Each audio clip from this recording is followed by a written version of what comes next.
Responses, engine 5, engine 3, engine 1, ladder 3, ladder 2, rescue 1. We've got smoke showing.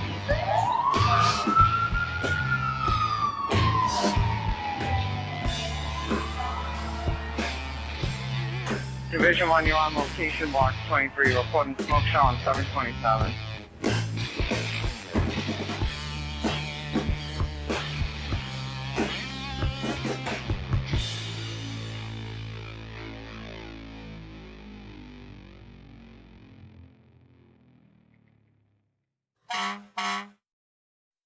JobTlks Podcast members do not represent the cities and towns they work for in their views and opinions. They are views and opinions that belong to us only. We are not here trying to be the experts or tell people how to do their job. Our goal with this show is simply to facilitate knowledge sharing.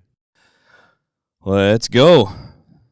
Welcome to JobTlks Podcast. One more time. We are on episode number 4. If you haven't watched us yet, I recommend number 1, going back to the beginning, starting with episode 1.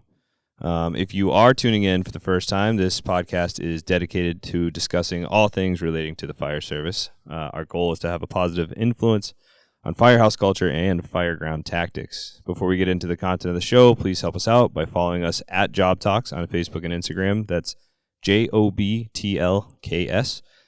Please like and subscribe to our YouTube channel, which is also JobTlks, JobTlks, and don't forget to turn on the notifications so you get alerted every time we drop new episodes, which is every Saturday at noon. Our usual disclaimer for our listeners: we are not the experts here. We're not trying to come off as the experts here. We're not trying to tell people how to do their jobs. We're just a group of guys who are passionate about the job and who want to learn with you. Second disclaimer is we are all obviously in the fire service and on different departments, but we do not represent those departments in our thoughts and opinions. Those are our own. So today's episode is about operational realities, which we've probably heard a million times from a million different people. I got a quote from a Firehouse Magazine article. The author of the article wrote, "The fire service is an all-hazard mitigation agency, but also who the government agencies and citizens call on when they don't know what to do with the situation." So basically, I kind of take that as if you don't call the police for it, you call the fire department for it, right? The crazy thing about it is that it doesn't matter what the size of the department is, the city is, the staffing, the resources, they're still going to call the fire department. Yeah, we're kind of the catch-all. Yeah. And when the police don't know what to do, they call their heroes. Exactly. Fire department. Exactly. Why do firemen exist? So police have heroes. Quick one. What is behind every police officer? A failed fire exam. Oh, zinger. Yeah, they're gonna love that. Hey, Barrey, actually. You know what? In the spirit of honesty and integrity, I'm just gonna go out and say it. I failed the police exam. Although I do think it was a statistical anomaly. Honestly, I think it was bullshit. So I took the fire exam. I got a 99. So I adopted the same strategy for the police exam. You know, I'm just like, some people have different strategies for civil service, right? Like strongly agree, strongly disagree. I'm just like a very literal person. Do I like bananas? Yeah, sure. Enjoy a banana every now and then. Do I get angry at my neighbor? Sometimes. You know what I mean? And then, question 283 is like, do I find myself being angered easily? So I'm like, no, not really, but, sometimes my neighbor gets to me. So same exact strategy. Dude, I got a 60. They didn't, I'm like, come on. They wouldn't even let me show up to tryouts. I'm like, I feel like I'm reasonably qualified to uphold the law. I'm decent shot. I feel like I don't know. I wonder if they grade them differently. If they're looking for different personalities, right? Because it's all just an aptitude test. There's no way. But at that point, I had already been through the hiring process, and I laughed. I was like, well, good thing the whole fire thing worked out. Because well, I bumped into a buddy of mine at the barbershop who was when I was in the fire academy, and he was fresh out of the state police academy, and he goes, "What'd they fucking teach you today? How to be one of the boys? How to sit and shoot your buddies?" Obviously, they did a good job. Yeah. Here we are. So don't get mad at me because you took the wrong fucking test. Yeah. You know? Yeah. Well, we're in the recliner. That's not true. It's sort of true. Yeah. Every once in a while. So to lead us into the conversation of operational realities, we also started the department shoutout segment last episode, and I want to give a shout out because I think that the call here is a good example of a department reality that maybe most people don't actually get to operate with, and so we can talk about it. Another thing about this show is that you might not know is that we are going for a genuine kind of unscripted conversation here. So nobody has seen this episode prior to coming in here this morning, which is going to be good in just a moment because we're actually going to shout out 2 departments. Oh, God. We're going to shout out 2 departments. So recently, by the time this episode airs, it'll be a few weeks old, but recently there were 2 tech rescue incidents, one in Boston and one in Cambridge. So we're going to do a shout out for both Boston and Cambridge Fire. Pretty interesting incidents. I'm going to give a little bit of detail about the calls, and then we can kind of go into talking about their operational realities. So I actually had the opportunity. I reached out to a guy I know on Boston and asked, if he knew anyone that was on that tech rescue call. It was a guy who fell behind a wall at a commuter rail station, and he actually put me in contact with District 4's chief, Sean Mullane. Can't say enough great things. I only spoke to him for a few minutes, but he was really awesome. So just a little quick rundown of the call. A guy fell between the walls at a Back Bay commuter rail station. Initially reported that it was like a 4 to 6 story fall. They toned out engine 17 and ladder 17 on the still initially, who then ended up requesting the district chief, and they got District 4. When they kind of realized that this was going to be some sort of tech rescue, they added a tech rescue response. They searched around for a long time trying to figure out where this guy was. They went to like a known homeless encampment, and then fire alarm was able to triangulate the cell phone, and they realized that they were trying to figure out where they were on the tracks below grade relative to where ladder 17 was sitting, because they said that the ping was coming near where ladder 17 was sitting. So Division 4 ended up hearing down on the tracks somebody yelling, and he said, at first I was like, is that real? You kind of want to hear things, but there was another person there that said that they also heard it. So walked down, ended up hearing behind a concrete wall that somebody was yelling, realized that was the victim, punched a small hole in the wall. It was another 100 feet behind the wall where the victim actually was. Ended up being about a 10 or 15 foot wall fall. So he said that down in those tunnels, there's like pits of like old construction debris and piles of dirt and all the shit from when they actually like constructed all this stuff. So the guy had fallen 10 or 15 feet, but was fortunate enough to land on like a big pile of dirt, I guess. So they had the full tech rescue response. They'd also used some of the audio that they used for like collapse rescue. Ended up breaching a hole in the wall, sending a handful of guys through to get him, and they were able to pull him out. But it was a interesting call in that they had to kind of really locate this person that was in some maze of tunnel systems behind a wall that you wouldn't even think that that somebody would get to, right. Yeah. And so just Chief Mullane did ask me to stress how much of a multi-agency response it was, and kind of give a shout out to Fire Alarm, BPD, BEMS, and the state police who are on scene. And so their response to this call is quite impressive. So on the still, they got engine 17, ladder 17, who ended up requesting District 4. On the tech rescue response, they got District 6, a safety chief, a special unit, Rescue 1, Tower Ladder 3, Engine 10, Division 1 chief, a rehab unit, a decon unit, a public information officer, Rescue 2, Engine 42, Engine 28, Tower Ladder 10, Ladder 28, a collapse unit. So the bare essentials. Bare essentials, and then Boston EMS personnel. So about 40 or so from the fire department, and then another handful from Pretty Boston minimal EMS. So about a presence. 50 person response, which I thought was Kind of lacking, in my opinion. yeah. They really could That's have. it? They That's really it? could have sent Yeah. more assets. Nothing else? So Way to downplay the situation, boys. yeah, like you don't you actually have resources? You probably should have sent them. So this is just a couple of photos here. If you are one of our listeners and not somebody viewing this on YouTube, we will have these photos up on our social media sites so you can take a look at them. The initial photo is this is the wall that they had to breach. So what we're looking at is it looks like a block wall, and some Jake just going at it with a sledge. Dude's getting his anger out on this wall. So he made the It's initial Matt's cousin from Boston. exactly. So this was the initial breach from Boston. This was the initial breach. Is how they realized they were in the right spot. This is down on tracks, I think 5 and 7 for the commuter rail. This next photo. Imagine if they had Mahoney there. He would just Kool-Aid man right through the fucking wall. Just one, one swing, the whole wall just collapses.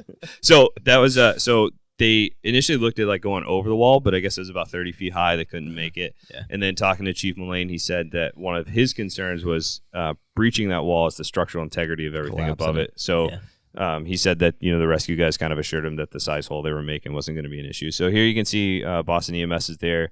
I'm assuming at this point that they're actually back into that hole, which looks to be about 3 by 5 feet. Looks a little bit smaller than that, but and then this is them actually getting that guy out. I guess the guy was fortunate enough; he only had some kind of non-life-threatening injuries, but it was a huge response to just find this guy, figure out where he was, and then on top of it, get the personnel in there to him. So shout out to Boston Fire and all the agencies that helped him on that one. Strong work, boys. Yeah. So second call was 2 or 3 days later in Cambridge, Massachusetts. Had 2 people stabbed at a construction site. Due to the injuries of one of the victims, they had to be brought down via high angle rescue, so they couldn't get the person down the stairs or ladders or whatever was set up there because of his injuries. I believe they were to his leg, and he had a tourniquet applied. They used the crane on site as the high angle point or the high point for the rescue. So the tech rescue response in Cambridge was slightly less robust than that of Boston, but it got Engine 1, Rescue 1, Squad 2, Ladder 4, Special Ops Chief, Division 1, and Division 2, roughly 18 fire personnel, and then Pro EMS was on scene to assist as well. And we are fortunate enough to have one of those heroes right here in studio with us that can give us a little more detail about the call. So do you want to just give a 2-3 minute rundown? Yeah, sure. So there's a picture. Obviously, that's affecting. Is that you? No, that's our friend, one of the guys in the rescue. You tried to get him to let him in. I did try to get in the harness, and they said, "Nice try, pal." Fucking, yeah. We need a man up there. Yeah. You're just a boy. Yeah, no, it's definitely I'm a real boy. Yeah, definitely an interesting call to be involved with. There's a lot of moving pieces. Again, similar, strong interagency effort between CPD, CFD, the private ambulance company that works in Cambridge. There's a lot of people there. I'm sure there's probably more people there than were listed. Yeah, I mean, I played a piece of it, but there's a lot of people that made that happen, and I feel that my role is somewhat inconsequential. But yeah, so we got dispatch. Rescue had happened to be in training right down the street, so we got dispatched for multiple people stabbed at a construction site. So rescue got there first and started attending aid, and there happened to be 2 patients stabbed on 2 different levels. So I went up there first with my crew, and there was one of the guys on the rescue that was attending to one patient that got stabbed up pretty good. So we worked him, and both crews kind of split to help each other out. Both companies are ALS companies, and started working patients. So we were able to work the first patient, myself and my colleague were able to work that first patient, stabilize him, and actually get him down on a boom. We were able to just put him in a stair chair and get him on the boom and utilize the resources that are there. Get him down, and then the rescue transported that guy. And then we went back up. This guy's injuries weren't as severe. He got stabbed up pretty decently in his left leg. But obviously the complicating factor is extricating him. He was on the 3rd level. And I think this was a good example of utilizing the resources at your disposal. So the construction team that was there was actually extremely helpful, and the rigging team for the crane system was very helpful. So we decided we're going to use the crane as essentially our high point anchor and set up our tagline, which you can kind of see off to the bottom right there. So we stabilized them, put them in the stokes, and then we're able to utilize the crane. But the construction crew was phenomenal. When I was working with them, setting up the bridle, that guy, I asked for 3 inches of slack in the crane, and he gave me exactly what I asked for. It was phenomenal, how That's they awesome. can control that at such a finite level for such a large crane. So that was cool. And then I ended up transporting this guy once he was on the ground. But yeah, no, there's a lot of people that made that as successful as it was. So Yeah, no, and I think like I always try to like learn, something from each call. Obviously, I really enjoy rope, and that's one of my favorite things. But one of the things that I found to be of most like an internal takeaway is understanding like when you're needed and when you're not. Because at calls like this, like you have a lot of people there that everyone wants to be involved. It's a cool call. It's like a trauma and a tech rescue, and just like understanding like there's a lot of capable people on that call. So like for me, wanting to be involved in the rope aspect and realizing that, okay, there's a lot of like really competent people, far more competent than myself. And then being like, okay, like what can I step away and like improve this process and like the overall like arch of the operation. So just going down in the ambulance, like, that's not the glorious part, but like the ultimate outcome for this guy is he's going into the city. So just, getting meds ready, drawing up TXA, doing all like the logistical stuff on that side. So once he gets in the truck, like all the legwork on that side has been done. So that was a big takeaway, is just like understanding like there's things that need to be done that make the call successful that aren't necessarily, like the cool stuff that we always want to be involved in, but those are all equally necessary and important. I think that I think that that's important on the fireground as well. Like you get into buildings and everybody wants to do it because everybody wants to get the reps in or be in wherever it is, and then you end up with like 40 guys in a room that's not even burning anymore, and everybody's kind of walking all over each other. So I think that's like a good thing to like recognize when that's happening and be like, okay, I'm not providing value here. Maybe I can provide value somewhere else. And like you said, not always the most glorious part of it, but and like I said, I mean, there's a lot of people that I am fortunate that I was able to, at least hopefully help and play a small role in a good outcome. But I mean, there's a lot of people there that really made it happen. I was just small. Yeah. So this first photo we're looking at, again for our listening audiences, they have a guy on a Stokes basket. Is that actually from the construction site there? Or is that one? No, that's our Stokes. That was yours. Because I know a lot of these guys keep that stuff for not stabbings necessarily, but for emergencies they have. And then you have one firefighter tending the patient who is in a harness and up with him. Yep. And then this is just a little bit later when they're actually kind of making the landing down on the ground. This is up top still. Oh, this is up top. So is this lifting off then? This is lifting off. Oh, okay, sorry. This is lift off. The way they were listed when I stole them off the internet, I thought that this was coming down. And then the final photo is just and you can see this kind of joint effort between not only fire companies but EMS and the construction crews, and actually getting that person out into the hospital. Yeah. And as far as I think was reported, neither one had life-threatening injuries. No, I don't think so. Yeah, no, I think it ended up being a good outcome. They were both serious. I would say serious, but non-life-threatening. I would say that like the sub shout out within the shout out is the construction. So this guy was like going around actively stabbing people. And there's one construction worker that was like training in jiu-jitsu and literally just like bare naked choked a guy that was like actively stabbing someone. There was like the initial guy that got attacked, and then the guy that tried to intervene who ended up being the second victim. Yeah. And then the third dude that took the guy down with like a rear naked choke. Yeah. Yeah. So with the topic of operational reality, yep, there are departments out there that do combatives in their academy. Really? So, Really? Yeah. So specifically, Brockton Fire Department takes their guys over to Lozon MMA. No shit. And they go through a combatives course. And so there is some very quick and easy things that you can show people, like this guy. And to correct Barrey, it's not a bare naked choke; it's a rear naked choke. No, the guy was bare naked. He had no clothes on. He was actually a bear. Yeah, he was physically a bear. I built this with my bare hands. Different bear.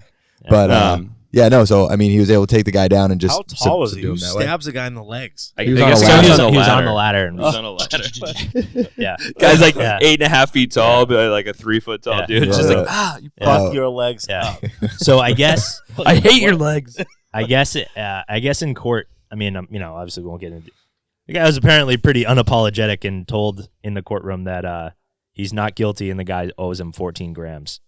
Oh, I saw that. So grams, not grand. Yeah, grams. Yeah. So that might be a time where you might want to withhold. You could just get an attorney and maybe just pipe. I'm sure stop. I'm sure the attorney was just sitting there like, God Yeah. Yeah, well, you know. So, I So- told you that defense wasn't going to work.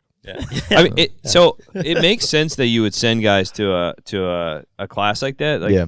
you know, people are like, well, why would you need to fight people? Well, the fact is that you go to all kinds of incidents where people are not in their right minds, whether it be because of like mental trauma, psychological trauma, physical trauma. When I lifeguarded way back in the day before I was fat, and I was a beach lifeguard down in Florida. And but don't you float better now? Yeah, you slipping. Yeah, I float better, but I don't move through the water. That's the problem. So Fucking gazelle. now I'm just the flotation. Used to be device. streamlined. They bring me with them. But that was part of the lifeguarding course. Is like, and actually we talk about it when you do like ice rescue and stuff too, or like surface water rescue. Is when you become the rescuer in those situations, people like aren't in their right mind and they just want to cling to you, grab to you, sink you. Yep. So part of learning how to make the rescue is learning how to get people off of you, or like you know, whatever the case is. So it makes sense that you would do it for other things as well. I like that. How many? So personally, it's really they're not teaching anybody how to fight.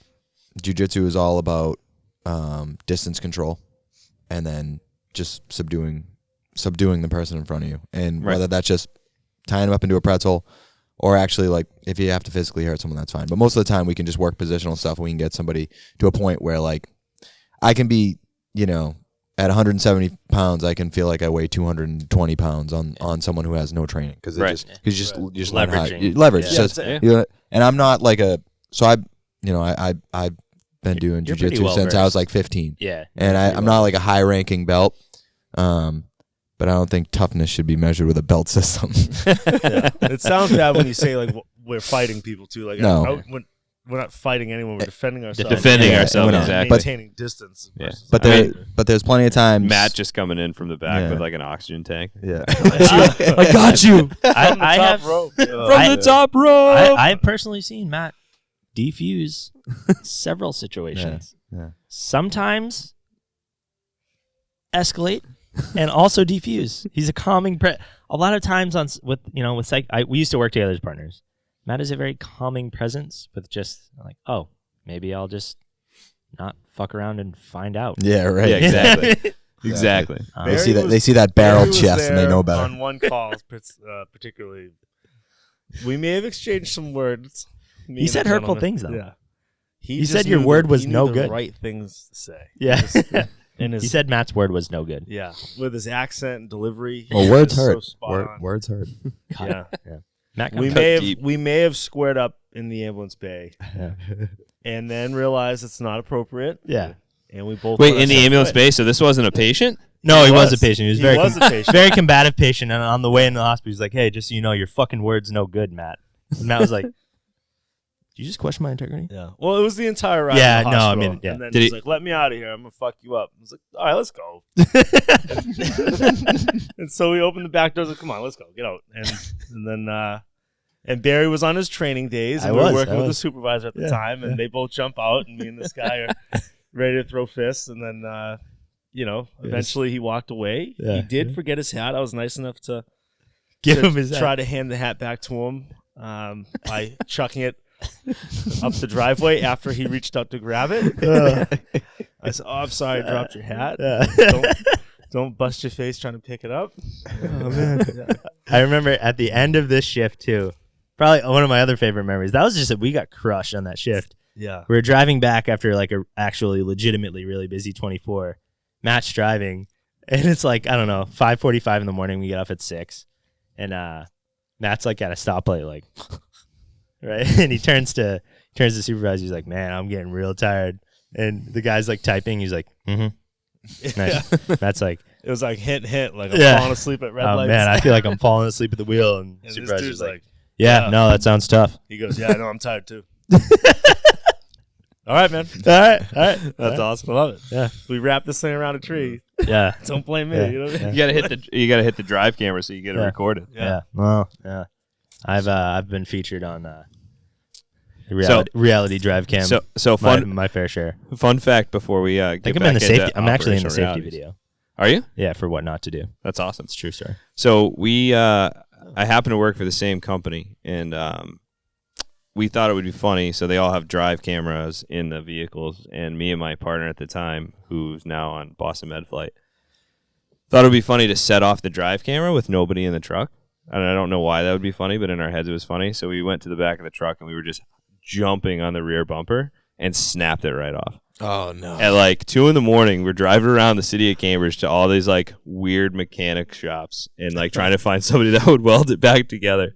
Obviously, we didn't find anybody, so we went in and told the supervisor / CEO, and it's weird, man, because you get in trouble for a lot of dumb shit there. And he kind of just literally looked at us and was like, "You guys are idiots." And we're like, "Yeah, we are." And he's like, "Get the fuck out of my office." I was like, "All right, thanks for not firing me." Yeah. Good times. But bringing it back to operational realities, I thought those calls were good because when we talk about operational realities, it can be like a variety of things. And I thought that was like a good example of how Boston and even Cambridge's operational reality for a call like that differs very, very much from a lot of places. And even taking it back to the shout out that Barrey did last week or 2 weeks ago, the Munson Fire Department having to call in like a district team for something like that. So just kind of like highlighting that not everybody has the same resources and assets and things like that. So if you got a call like that, John, what would you might not have an entire tunnel system under your city as well, so that's different too, which is also a part of your operational reality. But like a call like that, what do you guys do? But so we have like some areas in town that we might have something similar to like, what Munson Fire has. We have some, wildlife management areas and some things like that there might be, there's like, obviously like all the water ducts or whatever, everything that they can control in Stoughton with the water department. So there are like quite a few things that I feel like could come up eventually. But no, we'd absolutely be calling in a district team. I think the initial response would probably turn into everybody. We'd figure out what we need when we get there. So we'd probably have, both engines, an ambulance, and a ladder going, and then we'd have all our day staff. And then honestly, what we would have to do, I think the chief would, or C5, the shift command, would figure out what he's doing on scene. And then from there, he'd probably end up not necessarily letting guys go, because we so rarely have these opportunities to see how these things get done and how to learn from them. I think we'd end up having some people in service on scene. So like, okay, we can still respond to some other calls. So I think that's like a hugely important thing too. So like going back to Boston or Cambridge, so Boston sent an incredible amount of assets to that call, right? And they did send both of their rescues, so maybe they don't have a rescue company in service, but they still have a ton of engines, a ton of ladder trucks available, a ton of district chiefs and people that can respond. So even a response like that is not overwhelming their resources. And in Cambridge, we sent a much smaller response, but also not even remotely overwhelming Cambridge's resources. Right. Yeah. But that would overwhelm the resources on right away. Probably most mid to small size jobs right away, right? Yeah. And the only thing that we have in our back pocket is, if guys are on the paging system, which you don't have to be, the page will go out and they know they can come in and you guys do recalls for callbacks. Exactly. Yep. So we can do it just for multiple calls, which is our 55, and then we have a box 5, which is like, the working fire, and 7s, someone smells smoke or sees fire until we can confirm it or whatever. And so and 33 when we go out of town for coverage for somebody else who has a working fire or a large event. So your box numbers aren't location, they're type of call, or is it is the first number for like type of call and then the rest is location? No, it's they all just specifically mean exactly what I was saying. We used to have like all our master boxes. We still do. We actually have a whole map of our master boxes at Station 1 when you walk in, and they were all just in order of how basically they were laid out in town. So ranging from, like low numbers up to like, call it in the, like 3,000 or 5,000 or whatever it goes up to. Right. So there's, which, if you study that map, you can actually learn the entire town in order of how, but that's that. So nice. That's how it works. Yeah. But obviously all those master boxes are gone now. That's you guys don't have any. Yeah, no, it's like an antiquated system. We have a few that are still on a master box, like some of our large, like like some of our like large living areas, things like with like multiple Schools or And you, maybe the schools and a Yeah. few things like, but it's getting phased out. You know what I mean? It's just kind of an old thing for us. ours are so we still have a lot of boxes in but they're the same. So like your 1 boxes are going to be on one side of the city, and your 9 boxes are going to be on another side Yeah. of the city. That was before GPS. That's how they figured it out. Yeah, exactly. Exactly. That's how Yeah. they knew. Yeah, at least they knew how to like get going in the right direction based on the Yeah. like the initial number of the box, and then from there they could look up. Yeah. Do you guys still have like the old books? We with still all your- use them. Ours are fully functional. We have Yeah. tons of them. What do you mean books? So master box books, kind of like you said, you have a map. Eyes on the wall. I get what you're saying. Yeah, so we All right. so we have a book, and a lot of places have a book that literally is like, so you get like box 9124, and you Yeah. flip right to it, and it'll Okay. say it's at the corner of this and this street. Got it. Yeah. Yeah. It's literally like a flip chart from the 60s or Yeah. 70s, and we use it every shift. It's because we still every master box, we still have street boxes, Yeah. ones that you pull. So yeah, you have a unique experience being in dispatch because you probably have to. yeah, Oh yeah, I didn't even think of that. yeah. So like the box comes in, like some of the older guys who know the history behind it better, they hear, oh, what is that, 2 box or a 4 box?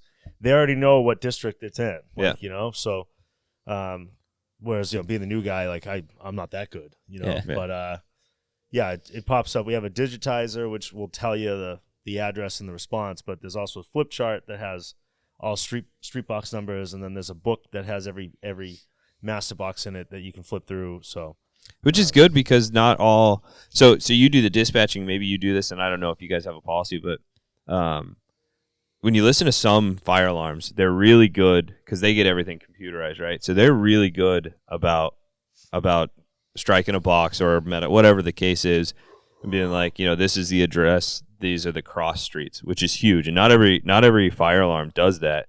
And when you don't have a fire alarm that does that, having like a book or even just like a street book so you can kind of figure out. And we have the run cards for the street. I print them out for all the new guys when they come on because I keep it in my pocket myself. If I don't know. I also have like an app that I use, like that's a flashcard app that I use to like try to go through and memorize the streets. And that's awesome. So you make the flashcards yourself in the app, and then it just kind of. I typed out all 505 of them that Good we for have you. in Stoughton, and it's just like it's a memorization. Yeah, it's like I style, actually quick have reference flashcard thing. I actually have our street map book in my backpack, the one that Cambridge gives us. And Nick, is that my backpack right there? That little like turtle shell looking piece on the top. If you open that, the like little hard that piece. Is there a little white book in there? Yeah, can I have that? We'll throw a photo of this. That was just a bad catch by Barrey. Yeah, it was just a bad catch. That's not on you. That's on me. I think it's not me. Yeah, so this is what they give us when we get hired, and it's just a little. I'll throw a photo of this, obviously, for our listening audience, but it's just a little Quick reference guide. quick reference guide. So you get a box at wherever you can look at where like the main numbers are, or like where they intersect the street. So like Concord Ave is a major street in our city. So if you're going to like 453 is near Birch or whatever, so you can kind of just like reference this really quickly and get yourself going, which is hugely important, especially in any of the Metro Boston areas, because we're not gridded out like a lot of other cities and areas are. Where that grid, you're going first, second, third. We do have a gridded section in our all city, like but- former colonial cart paths. Yeah, I'd exactly. say, which is kind of cool because I don't know, it sucks when you're trying to travel it, but Yeah. you start looking at the history behind it and how Yeah, that it's all works. these, It's, Yeah. I mean, but Yeah. that's just looks another. like someone took it's a literally baseball another bat to a windshield. Yeah, exactly. Yeah. That's another aspect of operational reality, right? Like absolutely. we're working in areas where you have to be. Not that everybody isn't familiar, and every city has those weird alleyways or streets, but some sections of the country or cities have nice gridded out, areas, and some cities like Boston and the metro are No, it really a little bit speaks to like how much urban planning like affects like pre-hospital and like first responder realities.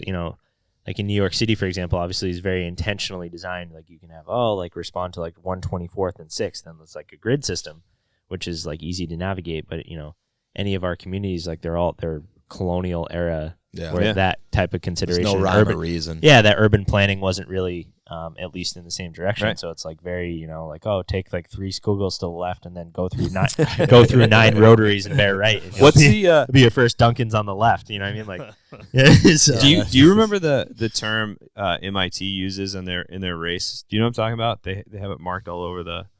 I'm gonna sound like an idiot now, but No, I didn't go there. no, Skoogle's reminding me of it. MIT has a race, and they have some made up like measure of distance, and you'll see it like marked out over the bridges and like near the Charles where they really? they do like a run. Yeah, where they like write it down, and it's some weird ass number. I'm sure we could find 15 it. hectares. Yeah, it's something weird. But Actually, that's a real term. Oh yeah, I know. Yeah. I just tried to think of the most obscure land Yeah. management Say, with. damn, Barry, you came up with that? That's No, a real no. thing. No, it is a real thing. Yeah.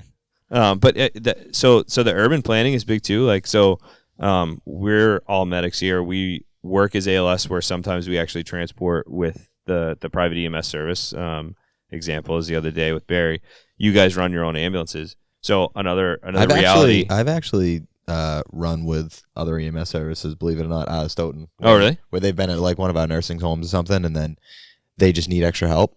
Yeah. And then we just go and help them. It happens sometimes. So it's So the reality for us is EMS, and for you is EMS in most of the country. But aside from like you working EMS is like the location of hospitals.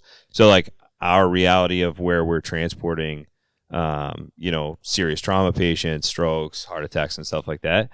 Even if they're the same, like because you guys probably transport to a lot of the same hospitals, is that we have the fortunate ability to get there in 5 minutes, where some of the other cities and towns, it's going to take a lot longer. So, What would your response have been? So for some of this, we probably would have had like our typical working fire Yeah. response. So that's all apparatus. It's 3 engines are aerial.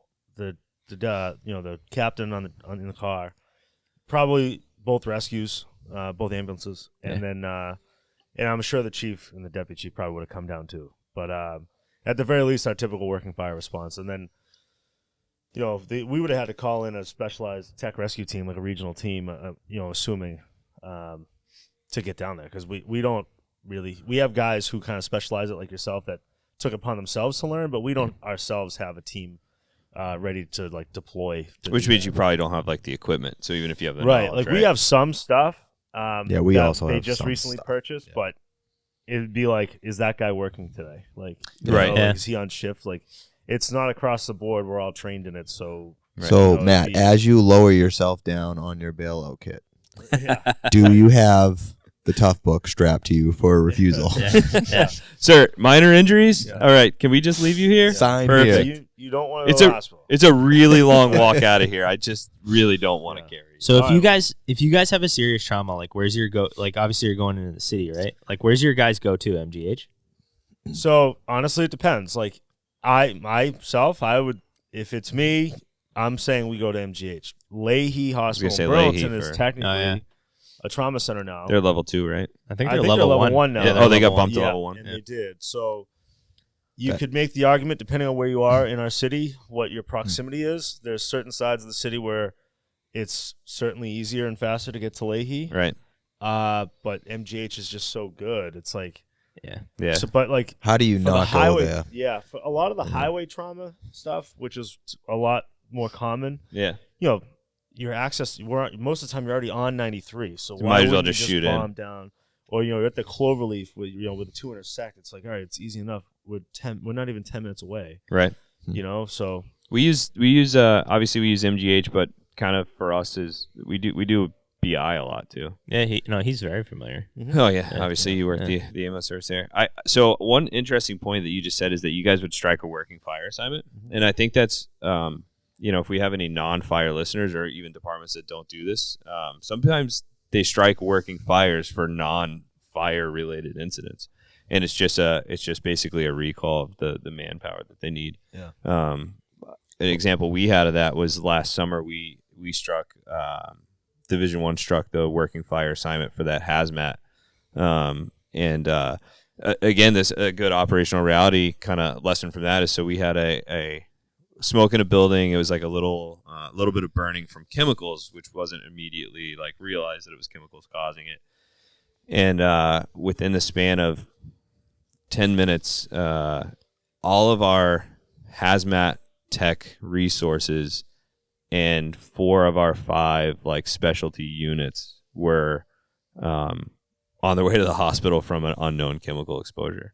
And so even, I think we'd be considered a large metro department, and we had to actually call in Boston's hazmat team to figure out like what was going on, because everybody started getting kind of burns and stuff. It was like all of our hazmat techs for the entire shift were exposed. Was that the call where like it was like acid had burned through the floor and Yeah. kept going?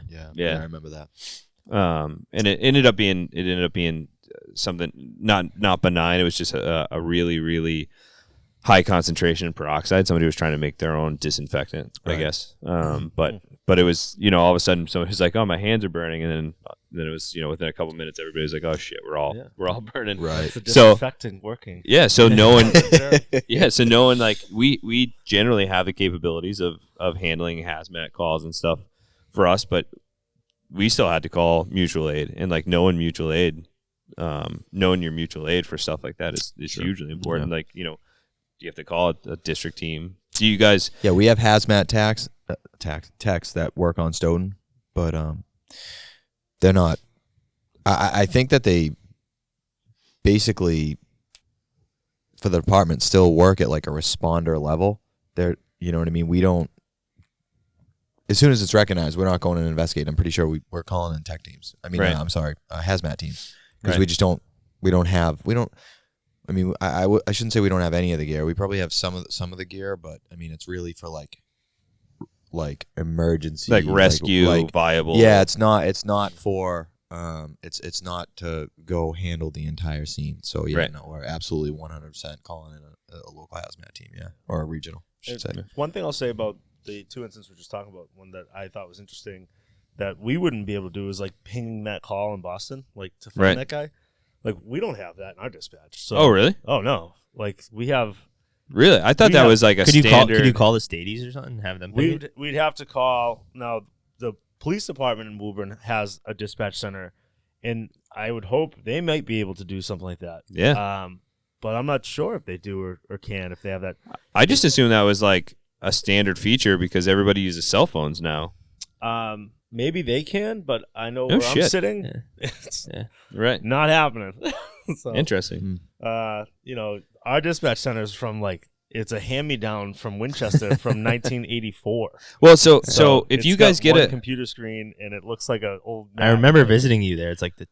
Yeah. Is it really? Yeah. Oh yeah. It's awesome. It's cool, but him explaining so to me at the time, he's like, "This is it, brother." Everything we don't even have it's so crazy. Well, if you guys got I know a you're talking cell about, 'cause phone we call, have that at Station 1. It's obviously it's inactive for us. We have like a more state of the art system, but it's literally something that's going to go into our museum at some point. Yeah, we you call know? it the cloud, but really it's a sticky note system that anytime there's new information that we need, we just write it on a notepad and stick it on the desk somewhere. Yeah, it's the cloud. And we call it it's in the cloud. But, Put it in the cloud. So I remember when I was getting trained on it, there was some information that I needed and I couldn't find it, and the kid training me was like, "Bro, it's right here," and he had to pick up another sheet of paper. He's like, "You didn't see that there?" It's in the cloud. And he just starts laughing. You got to sift I was through the like, files. "Oh, I didn't know I had to flip pages to find where." you get like a test when you get in there, Oh, like my where God. to find everything. It's like, bro, it's in the cloud. You got to look for it. Yeah. So it's Just it's search. insane. Just search. I remember visiting you there. That's a pretty cool. Like we said before.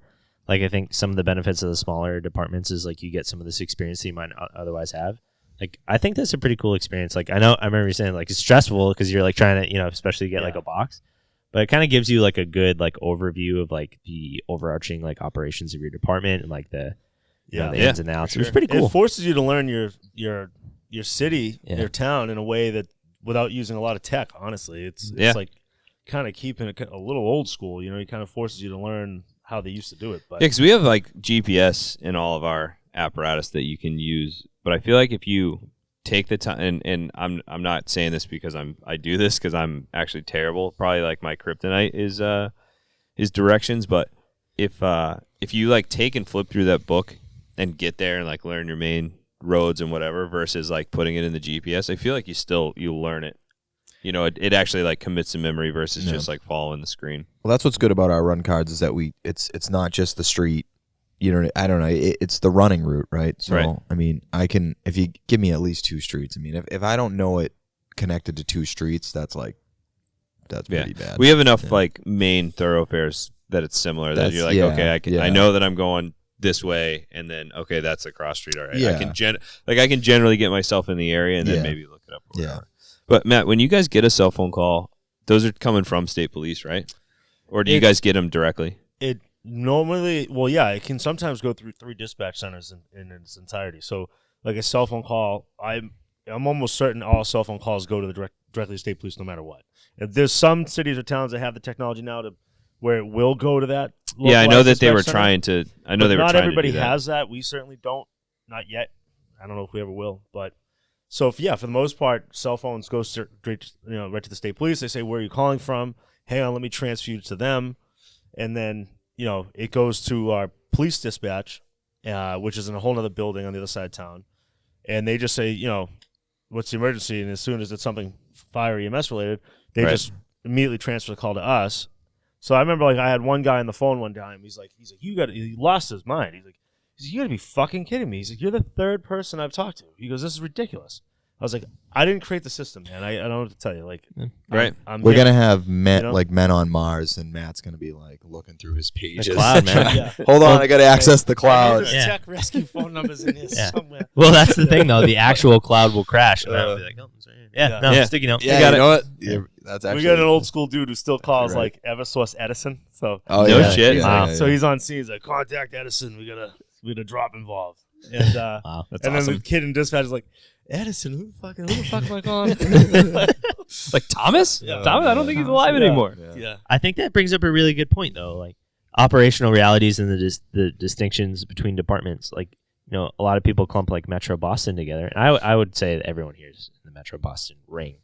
I would say, but I think we're all. Yeah. Woburn's Metro, right? Yeah. Definitely. You guys are Metro, right? We're actually, we're not in the metro system. So I don't know. What are you? What district are you guys? I don't know. All right. You guys are on the I have cusp. no idea. Well, No, I think when we're people in Greater like, Boston. No, I just meant for the Boston. actual district breakdown. I thought because Brockton's got to be in Metro, right? I'm sure. Yeah, we just there's some stuff behind that I don't even completely understand, but we didn't. We had the opportunity to be in the metro system, and then we didn't do that. You guys have to be in the Metro because we are. I know. Yeah. Wakefield and some of those We are places 100%. are. Yeah. But I think we do because I know that because we sign on. So Metro being in dispatch. You guys have to do the they test, do right? multiple weekly tests with every city and town in the Metro district. and Right. you hear us. Like a lot of Yeah. times, I'll text you and be like, "I can hear you guys." Going We out. hear Right. we hear every town around us. So you guys are every Boston, Right. Boston doesn't tone out over the Metro station when they're doing their big incidents, but when the rest of us do, they're usually calling in other resources. Right. So we all, Yeah.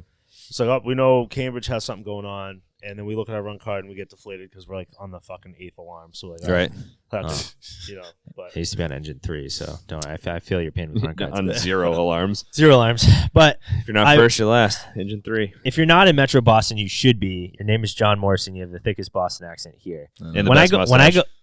when I go away for the Army, and they're like, "Oh, do you know anyone with a really thick Boston accent?" I'm like, "Yeah, let me just call John. And you can listen to his voicemail." Hey, what's up, it's John? Leave your fucking name and number From Eco Scrap. Yeah, I'm going to the packy. yeah. Call me. Emails John's a piece of crap at AOL.com. I just bought some Michelob Ultras. They're light yeah. and refreshing. Yeah, it's not the alcohol store; it's the liquor store. I'll clarify that. It's the alcohol store. I actually like to call it the beer store. The beer store. All right. But anyway, so point being, the operational reality within, even within Metro Boston changes between, our operational reality, Woburn and Stoughton. And I think that people have to be, you have to be well-versed with your own operational reality and plan accordingly.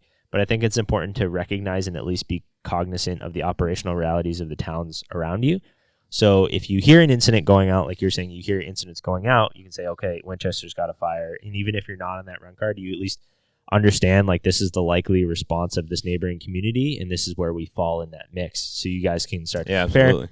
And another good point, or sounded like a good point in my head. Barry only makes good points. Yeah, I like to say I occasionally make a good point. Even a broken clock is right twice a day. get to the point. Yeah. Exactly. With you saying you have subject matter experts in your department and subject matter experts in your department, and maybe not the resources. Especially within Massachusetts, DFS will store trailers at different different Yeah. people's houses. Oh, And yeah. yeah. So I know like Belmont has a DFS trailer. I'm not quite sure, randomly. but yeah. So it's kind of interesting. Like you might like within Stoughton, like you guys might be like the host organization for a trailer. You might have 2 or 3 guys that are like really competent at that, and you're part of that regional response. Yeah. Right. Yeah. One of the guys from the hazmat team was, because we had an incident a couple months ago, and they're like, yeah, like we keep this truck in Belmont, and we really would have liked to have kept it in Woburn because you have the 2 highways. It's much easier for us to one, get it, and 2, to send it out. To disperse it. He goes, it's not really easy to get to Belmont. Yeah, Belmont's like in between everything. Yeah. Is that what it is? Is a hazmat truck? Yeah. Yeah. Yep. And so he was like talking to our chief. He goes, I know you guys are building a new firehouse. He goes, we would have paid to have another bay put on if you let us keep it there. And Awesome. he's like, now you say that. You kidding me? Yeah. But, I know so- around us we have like a couple foam trailers kind of hanging around. I think one's in East Bridgewater. Yeah, there's all. I mean, And then there's you all know, kinds of shit everywhere. Yeah, it's just Go that farm they or go just home. yeah, you know. Yeah. Especially like post 9/11, they have that like basically this response plan that you can grab all this stuff from different areas. Everything's not stored in one location. You know, Yeah. like That's similar to UASI. Yeah. Are you guys remember UASI? I don't think so. I don't even know what that is. It's like it's a collective organization of like capabilities like within Metro Boston. Okay. So I have a somewhat of a limited understanding. You might be able to paint a better picture than I, but it's a funding pool for resources for departments in the Metro Boston area to supply them with equipment. But the agreement is like it is, for example, it's Cambridge Fire's equipment, but it is a UASI resource. Okay. So it can be that equipment can be requested by any of the By members any of the UASI. UASI. So, And like, we're obligated to We have like a provide. big decon hazmat trailer that's UASI funded. So if somebody in the UASI collective requests that, like They we got it. have to send it to them. Okay. Okay. Got it. That's and interesting. and So vice we versa. have an air supply truck, and it operates under that same Oh, guideline. It's yeah. like if there's other cities and towns around us that need it as a response, then Right. Do you? that do where you the band automatically name dispatch got that their name? anywhere? Like if What's that? if So another, is that where the band got their Currently, name? Air Yeah. Supply? Because it's Yes. like a 30-year-old truck, and we use it on all our fire scenes for air supply. Obviously, it has a cascade system in it, and it's also our like water, kind of our tech water rescue, truck as well. But They we call also it special hazard. Just get some of the more, lesser used equipment on there, but like at the pond or whatever. But that truck's being replaced with a full heavy rescue later this year, and it's going to have everything that your typical heavy rescue would have on it. So you guys are getting a rescue? Yeah, Nice. Yeah. And a part of we won a federal grant for that, and a part of that was, you're obligated to send this resource out to. Yeah, so that's a big one. Like our Marine One boat was paid for by Department of Homeland Security. So that is, it says Cambridge Fire, and then in the back it has a DHS sticker, and the same basic thing is like you're required to like use this asset when it's requested because it was funded. And so UASI is kind of a similar thing, but on a micro scale where it's just kind of the Metro Boston, The local, yeah. Got it. And the money though is just silly. Like they fund a lot of stuff. a lot of that stuff in the great. post 9/11 era, money just really started flowing. Yeah. So we talk about like obviously staffing levels, apparatus being part of different like UASI or whatever the case is. But some of the other operational realities are things like the city and towns you work in, the demographics, and we talked about the roads, but like structures. So this is another one, kind of throwing it back to that class we did with Bobby Eckert, where he talks about 3-decker fires and how he doesn't see 3-decker fires. You know what I mean? So his operational reality in his location is like row houses, and ours, our bread and butter fires were rear porches on a 3-decker building, and probably similar with you, and I'm sure Woburn has them too, but maybe moving more into like the residential side. So part of the operational realities too is just like, what do you have for structures? And then like that compounds into how do you train, like the type of training you decide to do and stuff like that. And even like down to like, you're discussing operational realities and variations between architecture. That can be not only, between, New Jersey and New England, for example, but if you went to like New England versus newer parts of the country where we have these buildings that are 200 years old, 150 years old, Yeah. right? Mill buildings are Mill a big buildings one. Do you and- guys have any? Yeah, we have a couple. Let me see. I know we have one really big one, and I'm trying to think if there's any more. But Yeah, like New Hampshire has a we ton. at least have some. Yeah, Lowell, Framingham, stuff in the like Mass area. Like You go out west, it's a lot of prefab stuff, like John was talking about previously. Like you have a lot of prefab communities that may be less than 100 years old. You have towns that are less than 100 years old out west or down south. Yeah. So that's, building construction. It's completely different. And I think that's something New England is pretty unique for, is our building construction, just because of like how old the region is. It's kind of the birthplace of America. And that'll lead, I think, into like future episodes when we're kind of oriented towards culture and tactics, right? The first few episodes, I feel like, have been a little bit more on the culture side of that aspect, as we're kind of like easing our way into the podcast, stuff that we can all talk about. But eventually, like talking about stuff like mansard roofs or, mill building construction and firefighting and stuff like that is going to be stuff that we talk about. So these operational realities are going to come into play later on. And that's where, like, when we say, oh, we're not the experts necessarily, like I've never fought a mill building fire, but if somebody wants to hear about that and wants to talk about that, we can find people that, do have that experience and stuff going forward. And the guys from Brockton, yeah. And that's where I think it's cool. Like fire academies, they do a lot, and like you can't cover everything in the fire academy, but I think like what it's good at is providing that good standardized base layer of training, and then everyone can then go ahead and train on their own unique operational reality. But at the base layer, everything can always be improved as far as like curriculum and stuff, but everyone has like a standardized understanding of like the base fireground and firefighting tactics, at least within Massachusetts or New England. And then from there, each community can like really focus on their own unique operational. But the base layer is like we all speak the same language. yeah, absolutely. Cool. That was a good talk. I like that. Obviously, I feel like you could get into we could a spend lot hours of depth talking about like very specific operational realities. But I'm going to move on to the next segment. And so this is a new one. So, training tidbits. So I put a post up and reached out to a couple of people about what they do for training, and we talked in a previous episode about different types of training. So there's like full departmental training. There's like you were saying in Woburn and Stoughton, you guys get set up to do training a lot and then end up going on calls. So I kind of wanted to highlight some stuff that you could, kind of do on your own. Stuff that was like a quick hitter where you don't have to go out of service. You could do literally by yourself or like with your own company. And then just kind of maybe a drill that you can do when motivation's lacking, right? So sometimes it gets hard to like for yourself to be motivated. We all go through those periods, even if we don't want to. Or you have like a crew that's kind of in a slump or unmotivated period. Like what's kind of a training drill that maybe you go to that you can get people into so they're excited to do it. So I got a couple of drills from people. The first one is this guy Adam. I actually went to Fire Academy with him, and so he didn't really get into details about his drill, but he said that no matter what shape he's in, and he said varies between like being out of shape or being in CrossFit shape, as he says it. He always has an issue with going through air really quickly. So he likes to do breathwork drills on air to improve his air consumption.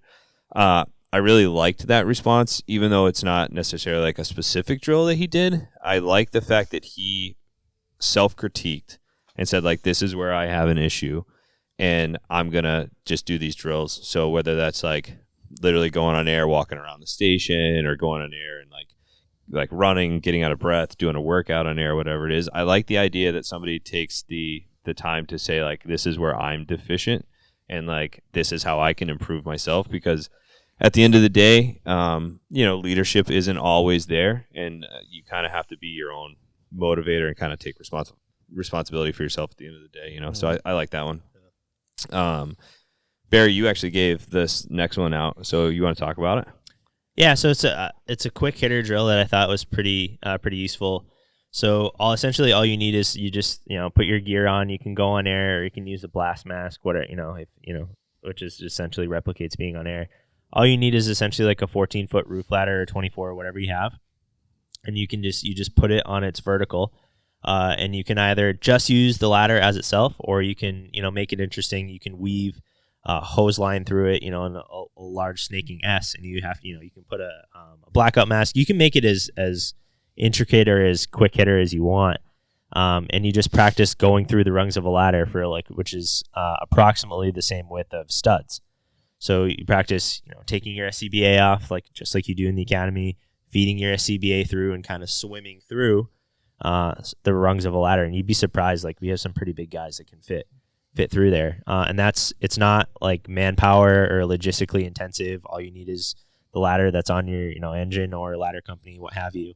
And you can get some good training, especially if you put a blackout mask on. You can, do long lug out, smooth bump up to the pumper, whatever you're utilizing, and you can familiarize yourself with being in a blackout condition. Also being in breaching a wall, practice that, and then trying to meander through these very tight spaces, which can happen. And if you're in a shitty spot. I just picture myself going out and doing that drill and having to call somebody to unwedge me. Yeah. To cut the ladder off. they get a call, and I'm just in there with half an SCBA on. The individual and trapped in a ladder. But it's a good quick hitter drill. Yeah, I like it. I've never actually done it, so it was good. We've had some conversations in the past about, when Barrey didn't have me scrubbing kitchen walls with toothbrushes and stuff, is about what drills to do, and I like training, but I don't like busy work training. Yeah, I like getting something out of it. So I would, long lug out is a good example. How many times have you done long lug out? Probably 1 million, in your career. Not that it's not good training, but I would rather go into a building that I haven't been into or into in a long time and stuff like that. So that's also training that you can do when you can stay in service and just walk through a building in your district, or take a look at building construction or whatever the case is. You have to be intentional with your training. Exactly. You have to sit down as a group and be what is our defined end state? What are we weak on as a company or as an individual? How do we improve it? Develop a plan of action and then implement it. So like you said, just doing training for training that everyone's done 1,000,000 times, oh, let's go flow water. What is, okay, everyone's competent in flowing water and maybe running the pump. Everyone can benefit from that. But how is that improving us as a company? So let's not focus on the thing that we're all comfortable with. Let's find something that we're all uncomfortable with and train it until we're comfortable with. And I think that self critique is huge. No, and I'll be on. The point of the show is to inspire positive change in the fire service. I'll be honest. When I first got on, if I went from resting to extreme exertion in an SCBA, I would have a desire to I felt in that closed circuit system, I wanted to rip my fucking mask off. Obviously, that's a problem. So I bought a blast mask and just go on the fucking assault bike and just train until I'm very comfortable being uncomfortable. And I'm fine outing myself as okay, I didn't like doing that at first. Cool. You don't fucking like doing that? Just continue to do it. It's a reality. Fucking train on it until you're good to go and you're now comfortable being uncomfortable. Yeah. I think at the end of the day, you just have to be honest. Find whatever within your company, it's fine to be not proficient with things. Just be comfortable, acknowledging that we all have weaknesses, and then train on them until they're no longer weaknesses. Yeah, 100%. So, the last drill that I got was from Kenny.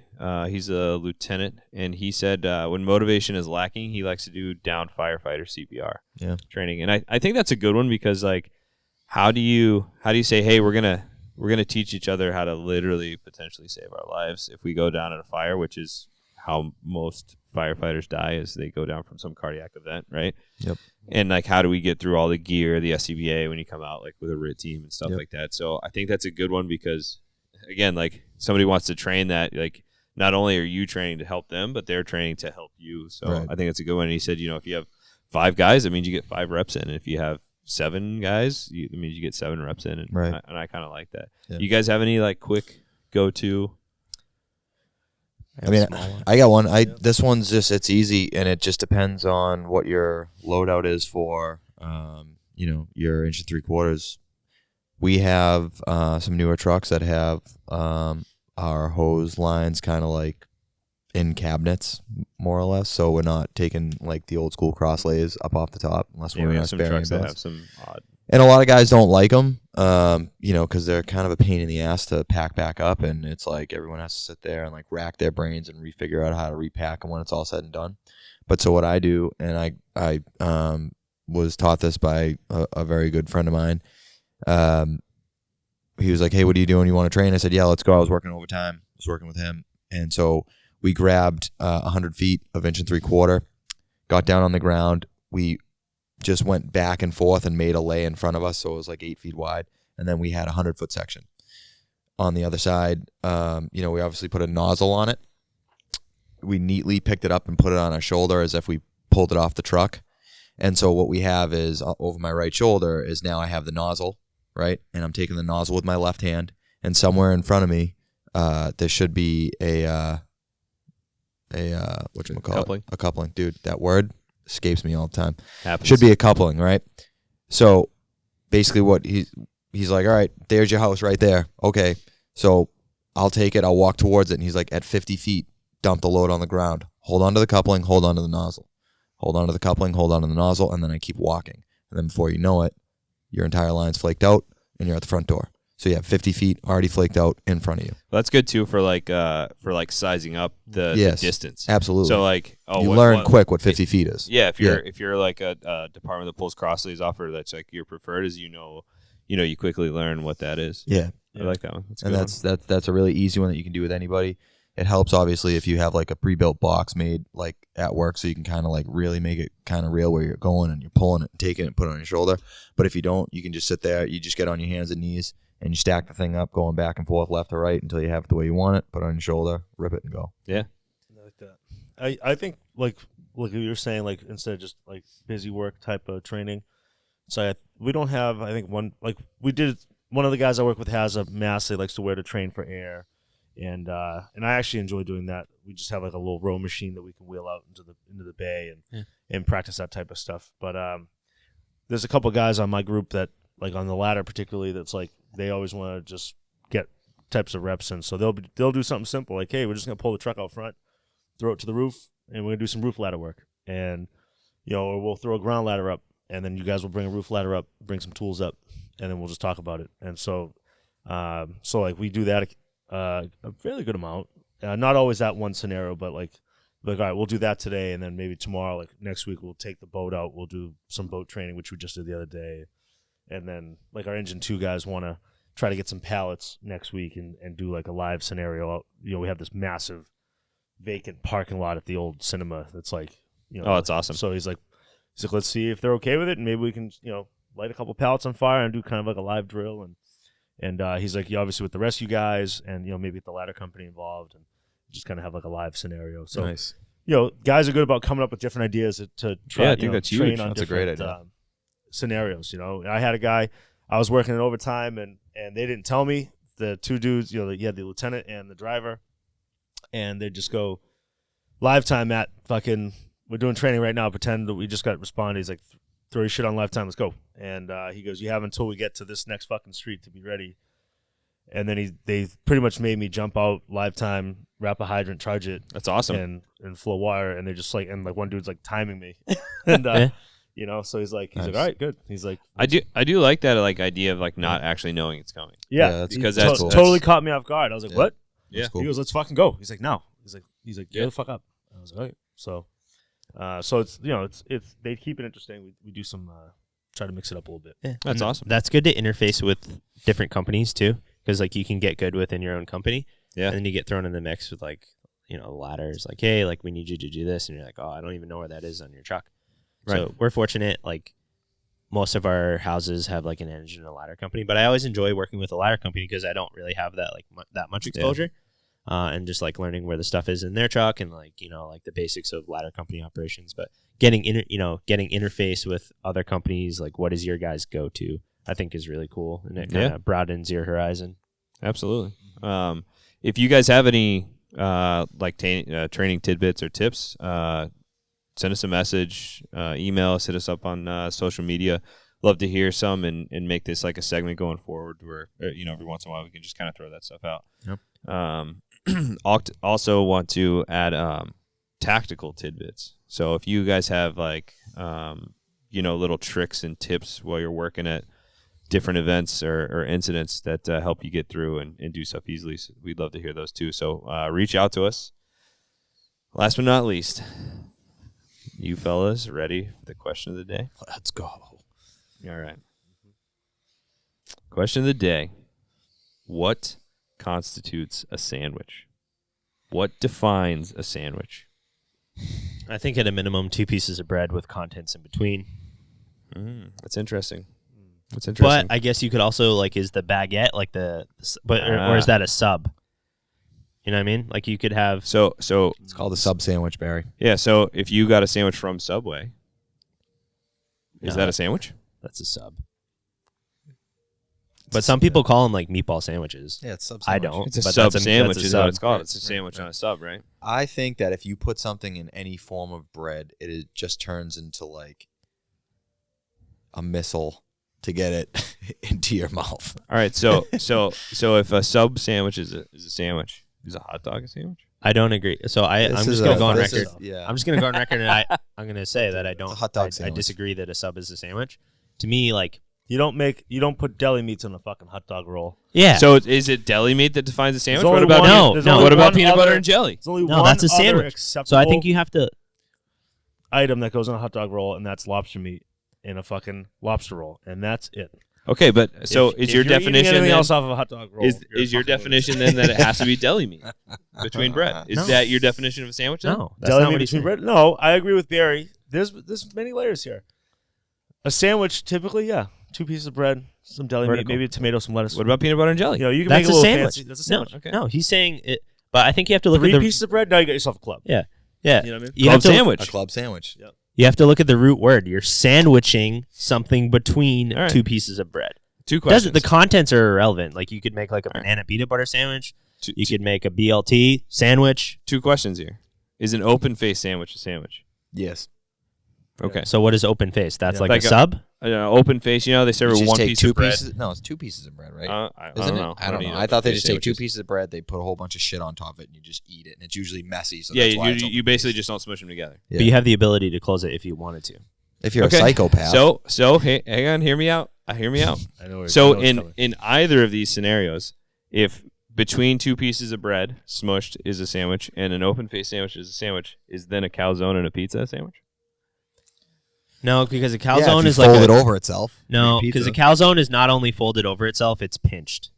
It doesn't For the have most to part. be. But a most sandwich can be calzones are like pinched. a complete. A sandwich can be pinched. It's the Bro, bread. Uncrustables. Uncrustables are pinched. I'm just gonna go That's- ahead, and that's like an uncooked calzone, and it's a sandwich. I used to love Uncrustables. So then is a What do pizza you a mean you sandwich? used to love Uncrustables? Dude, I if you don't haven't love, had one if in you a long don't time. currently love Uncrustables, can I segue for a second? Let's talk about peanut butter and jelly for 1 second. 2 questions. Teddy, Ooh, all right. I'll accept it. made, 2 right, questions. made right here and What is your peanut butter to jelly ratio? Well, we're caveating on a double question of the day here, people. What's your peanut butter to jelly Mine's a ratio? fuck ton on top of a fuck ton. Okay. If it's oozing out of the sandwich everywhere, that's how I like it. Do you have like a specific bread? I'm like a soft white bread only peanut butter and jelly sandwich guy, like Wonder Bread. Mm, I like. I'm a big marble rye guy. yeah. Well, Wonder Bread is high quality white bread though. It Like is. if you just get like bullshit Marble white bread, rye on a peanut butter and jelly. It's delicious if you with get everything. like it has to be high quality white bread, but like bullshit, like fucking. I have an Do you advanced put- do you- advanced palate. Do you put peanut butter on one side and jelly on the other? No, I just put jelly right on top of the peanut Fucking butter. right? Yeah. Yeah. So I'm like a 75% peanut butter, 25% jelly, bread, peanut butter, jelly. Smack that shit together and eat it. But most importantly, as we have 2 questions, we need 2 answers. Oh, sorry. From Hang Nick. on. Last part of the peanut butter and jelly before we go to Nick. What flavor jelly are we talking here? I'm a Just gotta strawberry. grape. What? That's like jam, dude. That's not even no, dude. What? Always strawberry. That's a strawberry. That's a Always jam. Grape, grape's classic, but I like Oh, grape. raspberry. Raspberry is Yeah. good. Raspberry. I don't like grape. You're just nodding your head. I didn't hear an answer for either of those. I think if you're not using grape, I don't think it's a PB&J. Thank you. Get Thank the you. fuck out of here. Because that's jam. It's not. They make strawberry jelly as well as jam. I don't really know the difference, but There's there's a- Smucker's is strawberry jelly. There's a Can joke you about talk to jelly him? and jam, I mean, but it's I not don't know what you're appropriate gonna say, for but can you this talk to him? podcast. All right, so Nick, double question of the day. What constitutes a sandwich in your mind? Anything that has the word sandwich in it is a sandwich. So you have like a peanut butter and jelly sandwich, like 2 pieces of bread, but a club sandwich. We're still putting 2 pieces of bread in the third thing makes a club sandwich. Okay. Open face sandwich. Open face. So if I just add sandwich to it, it's a sandwich. So I could have a salad sandwich. Rules have been it's 1,000-year-old. I mean, this is Yeah. like a thing. You know what I mean? Like, you can't change it. All right. Okay. All right. Open face club. They still constitute sandwiches. Sub roll or sub hoagie, whatever. Hoagie, yeah. from the nation, Yeah. That's not a sandwich. Really? Thank you, Nick. Agreed. I have to agree with Thank that. you. So like a Philly cheese. So like a Philly cheesesteak isn't a sandwich. I just call it sub sandwich. That's a sub. Yeah, Philly cheesesteak sub. It's a sub. You want to know the rules. Yeah. Well, Yeah. the So rules Nick are says the important. rule is that sandwich is in the title classically. Like you can't just add it to something.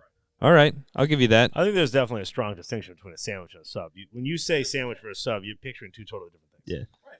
You know? All right, fair. All right. Roast beef Good sandwich on a sub roll is different than like.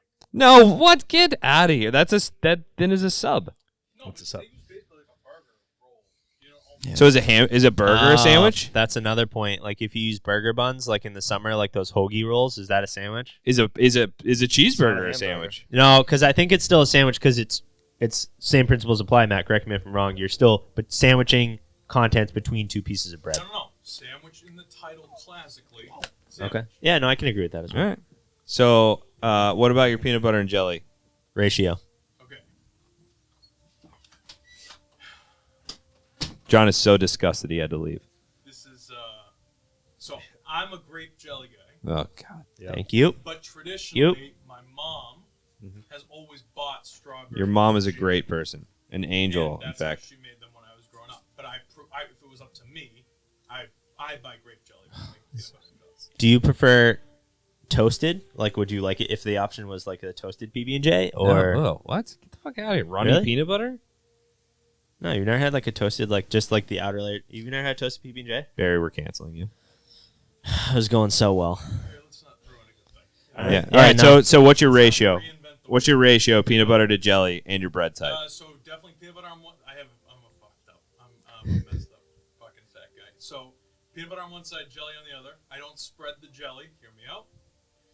I put peanut butter on one side, and then I make like a little nest. Yeah. You know what I mean? Almost of peanut butter. So Yeah. then you just plop the jelly on the other side, and when you it's a process. But when you put it together, jelly falls into the nest, and there you go. And that ridge that you've created with the peanut butter holds everything in place. It's a beautiful process. Yeah, I would love to see that sandwich. That's way too much work for That's me. a lot of engineering. I'm Gordon Ramsay when it comes to. And also, like, that guy. can we just go back? Uncrustables are maybe Delicious. one of the best things on the planet. Delicious.